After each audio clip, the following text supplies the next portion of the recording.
रामकृष्ण हरी. सार्थ श्री ज्ञानेश्वरी अध्याय पहिला, ओवी क्रमांक 217 ते 227. आम्ही जे जे जोडावे ते समस्ती इही भोगावे, हे जीवितही उपकारावे कांजी याच्या. आम्ही दिगंतीचे भूपाळ भांडुनी सकळ, मग संतोष विजय कुळ आपुले जे.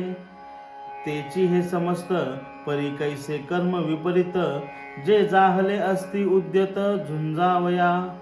अंतोरिया कुमरे सांडोनिया भांडारे, शस्त्राग्री जिव्हारे आरोपुनी.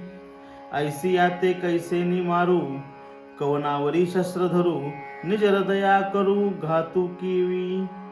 हे नेनसी तू कवन परी पैल भीष्म द्रोण, जयांचे उपकार असाधारण आम्हा बहुत.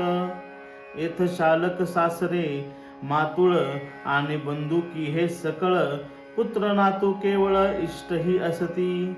अवधारी अति जवळिकेचे हे सकळ ही सोय रे आमुचे, म्हणून दोष आथी वाचे बोलताची. हे वरी भरते करी तू आताची येथे मारी तू, परी आपण मने घातू न चिंतावा. त्रैलोकींचे अनकळित जरी राज्य होईल प्राप्त, तरी हे अनुचित नाचरे मी. जरी आजी येथ ऐसे कीजे, तरी कवनाच्या मनी उरीजे. सांगे मुख केवी पाहिजे तुझे कृष्णा. अर्थ, आम्ही जे जे काही मिळवावे त्याचा उपभोग सर्वांनी घ्यावा. एवढेच काय, त्यांच्या कामाकरता आम्ही आपले प्राणही खर्च करावेत. आम्ही देशोदेशीच्या राजांना जिंकावे आणि आपल्या कुळात संतुष्ट करावे. परंतु कर्माची गती किती विपरीत आहे ते पहा. तेच आमचे सर्व गोत्रज युद्ध करण्यासाठी प्रवृत्त झाले आहेत. बायका मुले सर्व संपत्ती या सर्वांना सोडून तलवारीच्या धारेवर प्राण ठेवून हे युद्धासाठी तयार झाले आहेत. अशांना मी कसे मारू? कोणावर शस्त्राचा प्रहार करू? आम्ही सारे एकाच कुळातले आहोत, त्यामुळे माझ्याच हृदयाचा घात मी कसा बरे करू?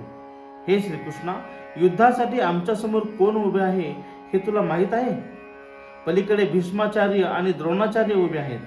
त्यांचे आमच्यावर अनन्यसाधारण उपकार आहेत. या ठिकाणी माझे मेव्हणे, सासरे, मामा, दुर्योधन इत्यादी सर्व बंधू आहेत. तसेच पुत्र, नातू आणि आप्तही आहेत. हे देवा, हे सर्व आमचे अत्यंत जवळचे नातेवाईक आहेत. म्हणून यांचा वध करावा असे आम्ही नुसते बोललो तरी तेही पाप होईल. उलट पक्षी हे वाटेल ते करोत अथवा आम्हास मारोत, परंतु यांचा घात करण्याचा विचार देखील मनात आणू नये.